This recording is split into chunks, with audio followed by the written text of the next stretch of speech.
मालूम ही होगा कि कल एक बहुत ही दुखद विमान दुर्घटना में 241 लोगों की हवाई जहाज में और करीब 15 लोगों की जो जमीन पर थे उनकी मौत हो गई। वो नहीं रहे हमारे बीच।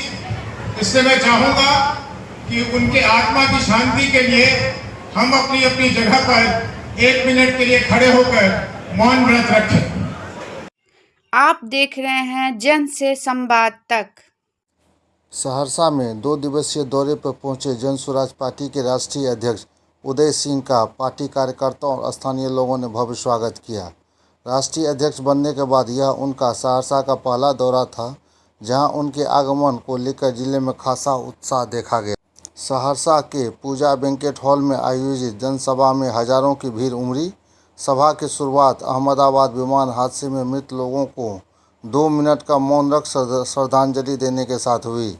सभा को संबोधित करते हुए उदय सिंह ने कहा कि सहरसा से मेरा पारिवारिक रिश्ता है, इसलिए यहां आकर बेहद खुशी हो रही है। उन्होंने कहा कि जन स्वराज पार्टी बिहार में शिक्षा, स्वास्थ्य, बेरोजगारी, भ्रष्टाचार, पलायन जैसी गंभीर समस्याओं के समाधान के लिए बनी है। उन्होंने यह भी कहा कि बिहार की पारंपरिक राजनीतिक पार्टियों के पास इन समस्याओं का कोई स्पष्ट समाधान नहीं है। पार्टी के रणनीति और संगठन की समीक्षा अपने दौरे के दौरान उदय सिंह ने पार्टी पदाधिकारियों के साथ बंद कमरे में बैठक कर संगठन की मजबूती और आगामी विधानसभा चुनाव को लेकर रणनीति पर चर्चा की। उन्होंने स्पष्ट निर्देश दिए कि पार्टी को जमीनी स्तर पर मजबूत करना है और लोगों के लेकिन ये धरती लड़ने वाला है। दोनों हाथ उठाइए, एक बार उठाइए, सामने बोलिए जय बिहार, जय बिहार, जय बिहार।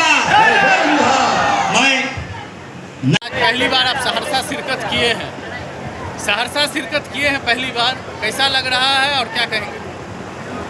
पहले ही कहा कि हाँ, अजीब अजीब तरह की भावनाएं उठ रही हैं।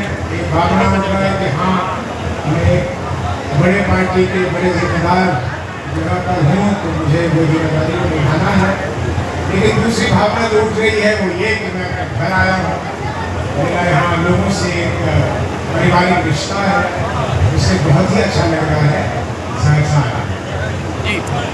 चुनावी समय है, इस साल चुनाव होना है, सारी पार्टियां लोगों के पास जा रही हैं और अपना मैनिफेस्टो बता रही हैं, जन स्वराज भी पहुंच रही है, लेकिन लोगों में कहीं ना कहीं ये बात चल रही है कि सभी पार्टियां जिस तरह से लोगों को प्रलोभन दे रही है, जन स्वराज भी प्रलोभन दे रही है, इस पर क्या कहेंगे? मैंने यहीं बैठे थे, आपने सुना कि मैंने अपने लोगों को क्या कहा है। मैं तो पहले इस बात से चिंतित हूँ कि ठगे हुए लोग जो आज 35 वर्षों से ठगे जा रहे हैं, उनको कोई खास वजह हमें देनी होगी कि वो जन स्वराज पे यकीन करें। और जो मैंने इन लोगों को बताया है, ये सार्वजनिक जगह थी और भी अपने बैठकों में उनसे बात करेंगे कि हम जो भी चीज़ अपनी जनता को कह रहे हैं कि जन स्वराज ये करेगी, वो मोटे तौर पे उनको बताया जाए कि वो जन स्वराज कैसे करेगी। और मेरा ये विश्वास है अनुभव के आधार पे कि अगर जनता को आप अच्छे नीयत से ठीक तरह से कोई बात समझा दीजिए तो उसको समझ में आ जाती है। राजनीति का सफर आपका सर लंबा रहा है, आपने जन स्वराज पार्टी में राष्ट्रीय अध्यक्ष बतौर काबिज हैं, अभी क्या अंतर लग रहा है और पार्टियों में और जन स्वराज में? भाई, अन्य पार्टियों में मैं जाया करता था, किसी और की पार्टी होती थी, बना बनाया ढांचा होता था, उस ढांचे में अपने आप को कहीं न कहीं फिट करना पड़ता था।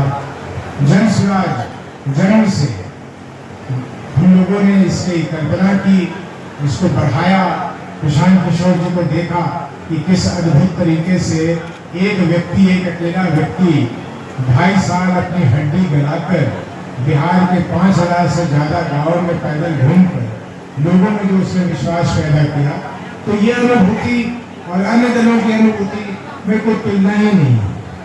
महागठबंधन के द्वारा जो माँ बहन योजना लाया गया है और बताया जा रहा है चुनाव जीतने के बाद 2500 रुपया दिया जाएगा, इसको कैसे देखते हैं आप? पहली बात तो मैं उनसे हाथ जोड़कर बड़े विनम्रता से कहूँगा कि अच्छी बात नहीं है, लेकिन गांव भर में ये 2 शब्दों को एक साथ जोड़कर लोग दूसरे तरीके से इस्तेमाल करते हैं, तो माँ बहन योजना के बदले अगर इसके नाम को वो बदल लें तो ज़्यादा अच्छा होगा। और दूसरी बात, 2500 दे, 5000 दे, बहुत खुशी की बात है। ये जरूर बताया कि वो कहाँ से देंगे, ये पैसे किस खजाने में से निकालेंगे, उस खजाने की भरपाई कैसे करेंगे, ये पैसे कैसे लाएंगे। क्योंकि जन सुराज भी कह रही है कि हम 400 रुपए की पेंशन को 2000 रुपए कर देंगे, लेकिन अगर जब पूछेंगे हमारे लोग कि आप 2000 रुपए कैसे कर देंगे, इसकी भरपाई कैसे कर देंगे, तो मैं उनको बताऊंगा कि हम इस 2000 रुपए की भरपाई ऐसे कर देंगे। इसलिए, और ये मैं नहीं कह रहा, ये उच्चतम न्यायालय ने कुछ साल पहले कहा था, लेकिन उनकी तो बात अब कोई सुनता नहीं है। उन्होंने कहा था कि राजनीतिक दलों को वादा करने से पहले जनता को ये भी बताना चाहिए कि ये वादा वो पूरा कैसे करेंगे। मान लीजिए मैं कह दूं कि आपको मैं 2000 रुपए दे दूंगा और उसके बाद कह दूं कि 50 वर्ष की उम्र के जितने ज्यादा लोग हैं उन पे आपसे टैक्स मैंने 50% बढ़ा दिया, क्या ये न्याय होगा? क्या न्याय होगा? पैसे तो कहीं से लाने हैं ना। तो अगर मैं 2000 रुपए बांटूंगा, 400 के बदले 1600 रुपए ज्यादा दूंगा, तो उसकी भरपाई मुझे कहीं से करनी होगी। इसी तरह तेजस्वी यादव जी कह रहे हैं कि इस योजना या उस योजना के तहत 2500 रुपए देंगे, तो बिहार के सामने रखें कि इसका पूरा व्यय कितना है और इस व्यय को कहाँ से लाएंगे। अगला प्रश्न, कोसी के पिछड़ेपन को लेकर जनसुराज क्या कदम उठाएगी? कोसी पिछड़ा तो है, बिहारी पिछड़ा है और उसमें कोसी कुछ ज्यादा पिछड़ा है।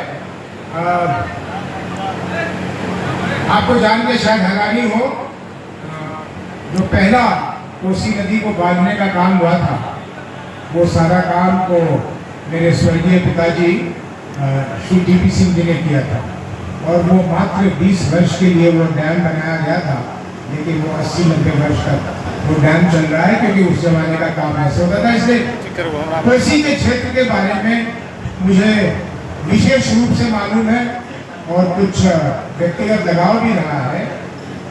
यहाँ जब तक कोई वैकल्पिक व्यवस्था नेपाल के साथ बात कर हम लोग नहीं करते हैं, नंबर 1, लेकिन नेपाल पे ही आश्रित नहीं होना है।